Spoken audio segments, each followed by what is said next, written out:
espèce de connasse. La minute people. Bonsoir. Aujourd'hui, dans la Minute People, nous allons avoir l'exclusivité de vous présenter l'homme le plus recherché par les États-Unis, mais qui s'en sort toujours. L'homme qui valait 1 milliard. Oussama Ben Laden. Bonsoir mesdames et messieurs, ce soir nous devions accueillir une personnalité importante sur notre plateau de la Minute People, mais suite à des problèmes de passeport, ce fut impossible.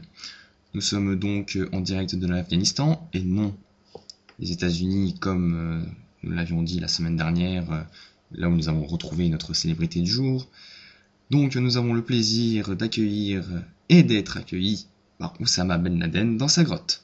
Bonsoir Oussama. Allah monsieur, comment ça va? Ça va bien, je vous remercie.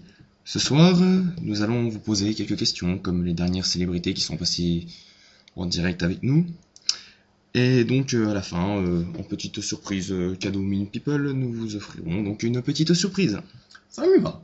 D'accord, alors pour commencer, Oussama, avez-vous déjà fait des actes héroïques et bienfaisants pour votre pays?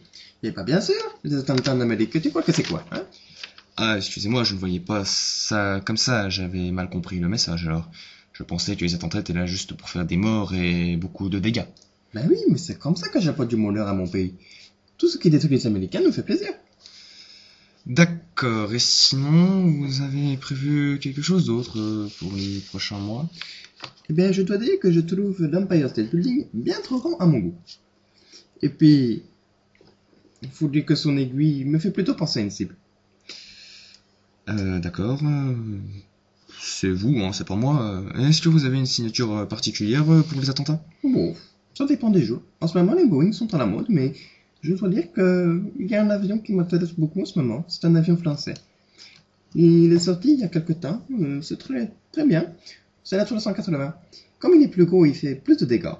C'est magnifique. Ah oui, mais non! Ah, pourquoi pas?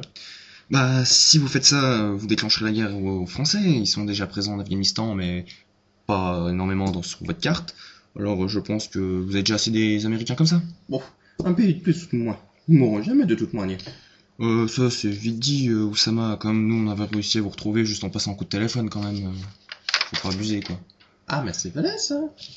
Bon, bah, je crois que je vais y réfléchir. Hein? Tant pis. Oui, il vaut mieux pour vous que vous passiez autre chose. Bon, et maintenant, c'est l'heure de la Petite surprise. La Minute People, la grande joie et l'exclusivité de vous présenter la petite surprise de la semaine.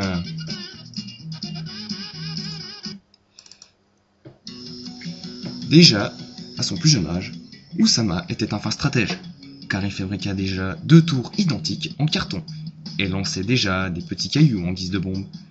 Et son copain, Mollah Omar, l'aida en jetant un gros rocher.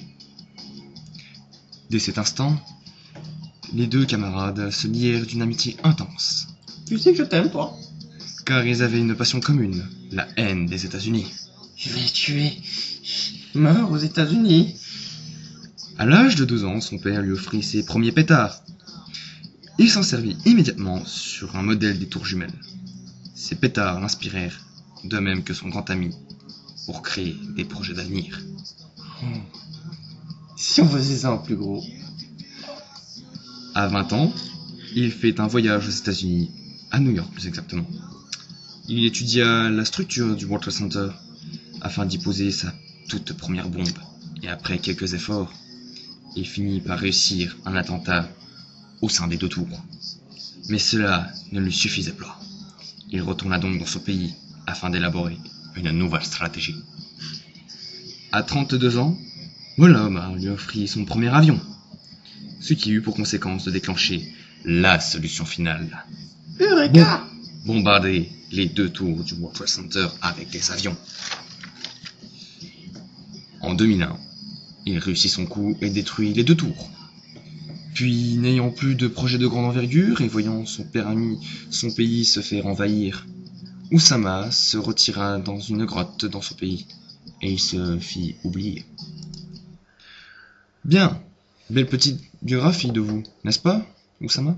Ouais, ce serait pas mal. Mais ma vie ne se résume pas qu'à ça, je dois dire.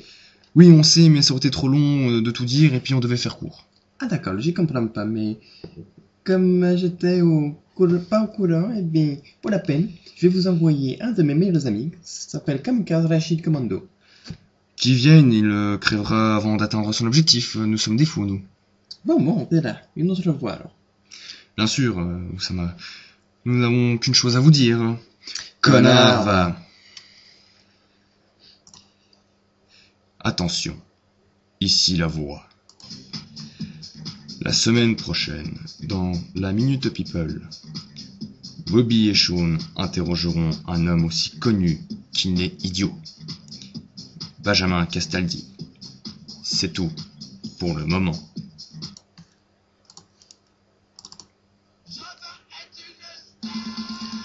Ah ciao, bonsoir. Hasta la Hasta la vista. Bon, bah écoute, Bobby, je trouve que celle-là est pas mal. Ah ouais, elle est bien. Elle est bien, Puis, Oussama était gentil de nous accueillir quand même. Très gentil. Le pauvre. Il a pas eu le temps de nous dire au revoir. Ouais. Pauvre petit Oussama. Bon, attention, je crois qu'on est suivi par un... Écoute, je crois qu'on va courir, il y a les Américains derrière. Hein.